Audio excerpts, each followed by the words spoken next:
إلا ما علمتنا إنك أنت العليم الحكيم. الحمد لله نحمده ونستعينه ونستغفره ونؤمن به ونتوكل عليه ونعوذ بالله من شرور أنفسنا ومن سيئات أعمالنا. من يهده الله فلا مضل له ومن يضلله فلا هادي له. ونشهد أن لا إله إلا الله وحده لا شريك له.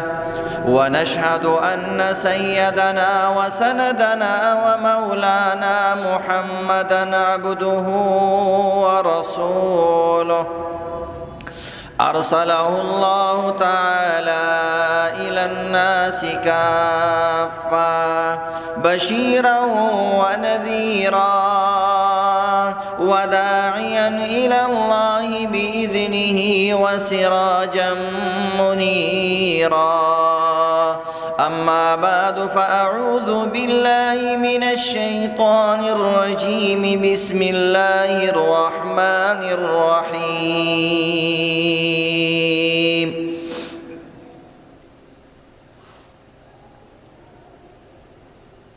إن الذين يأكلون أموال اليتامى ظلما إنما يأكلون في بطونهم نارا وسيصلون سعيرا. يوصيكم الله في أولادكم للذكر مثل حظ الأنثيين. فإن كن نساء فوق اثنتين فلهن ثلثا ما ترك وإن كانت واحدة فلها النصف. صدق الله العظيم.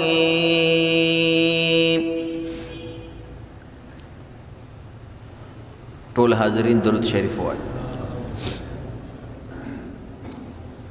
اللهم صل على محمد وعلى آل محمد وبارك وسلم. محترم سامعین کرام، د ټول کائنات مالونه جایدادونه دا الله پیدا کړی دي. کم الله چې د کائنات د جایداد د مالونو د نعمتونو مالک دی، هغه رب کائنات دې سره د تقسیم خپل احکامات هم را لېږلي دي چې مال د چا وي واک اختیار هم هغه ته حاصل وي. الله رب العزت د دنیا د جایدادونو د مالونو د تقسیم یو شرعي طریقہ کار مقرر کړی دی.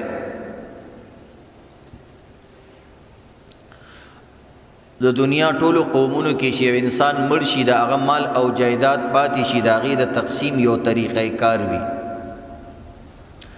د ټولو نه بهترین انداز د اسلام دی. د اسلام نه وړاندې مختلفو قومونو کې د مال او د جایداد تقسیم کار څه خاص طریقه مقرر نه وه، او چې کومو قومونو کې طریقه کار مقرر په هغې کې اونچ نیچ و،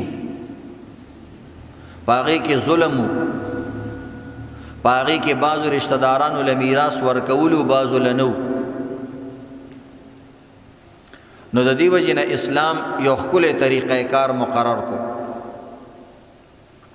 او د ټولو نه تفصیل سره او واضحه طریقې سره په قرآن کې د میراث مسله بیان شوې ده، او د تقسیم جایداد او د تقسیم مال مسله بیان شوې ده چې په هغې باندې یو عام انسان، پروفیسر، ماسټر، یو جټ سړی هم پوهېږي، او هغه دا طریقه ده چې د فلانی اتمه حصه ده، د فلانی څلورمه حصه ده، د پلانی نیم مال دی، د پلانی اتمه حصہ ده، د پلانی شپږمه حصہ ده، خپل طریقې کار واضحه طریقې سره بیان کړي.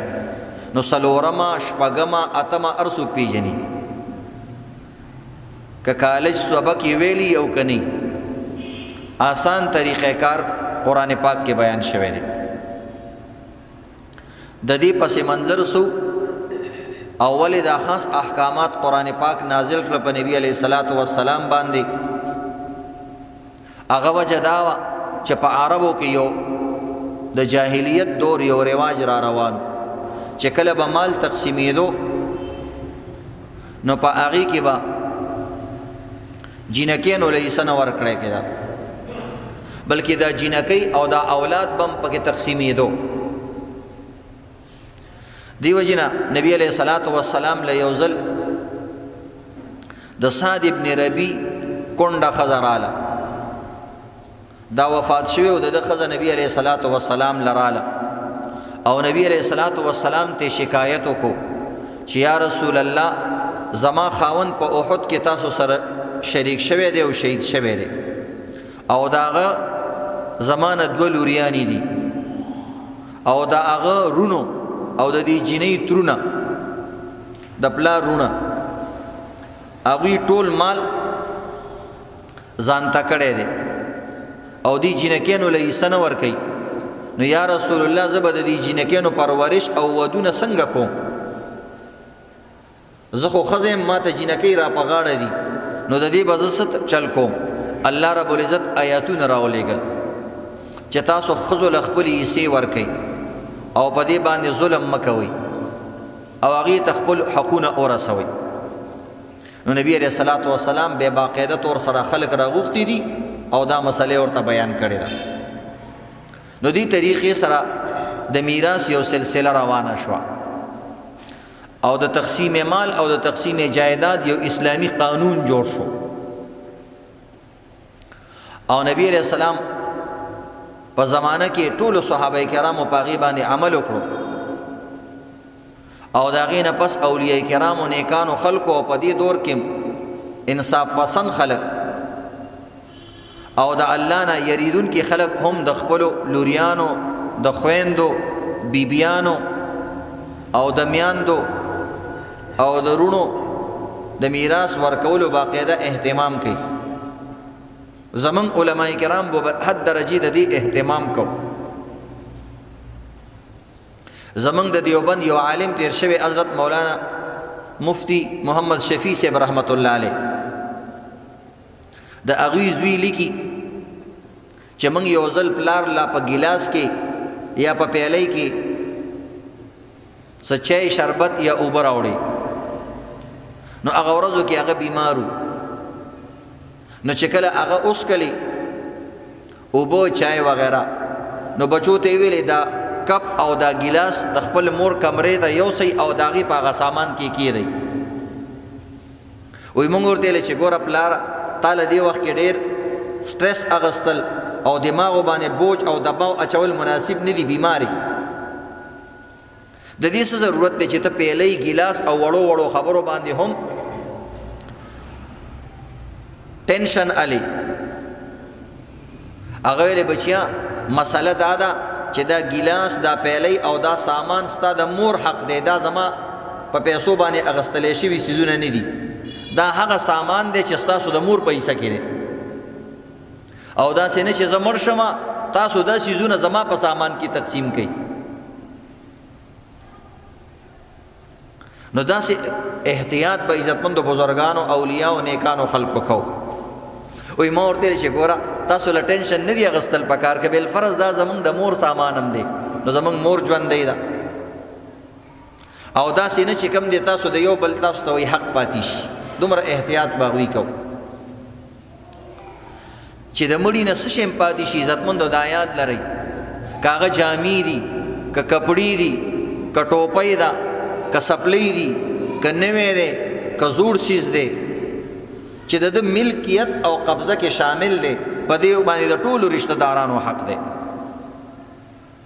بعضې کسان داسې وکړي چې څنګه مړې وشي جینۍ مړه شي ښځه مړه شي بوډۍ مړه شي زړه وړه بابا مړ شي جامې خلک همداسې خیرات کړي کپړې همداسې خیرات کړي او دا کپڑے کور کې مساته خزي ته یریږي.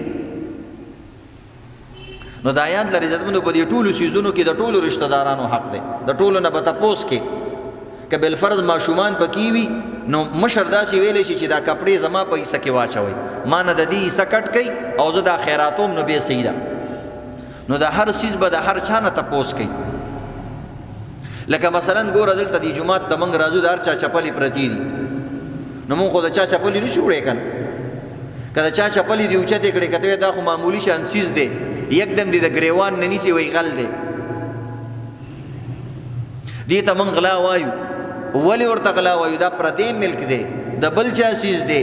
دغه رنګې عزتمندو چې کله یو مورث مړ شي نو وارثانو په ټول مال کې د هر یو انسان پوره خپل حق دی.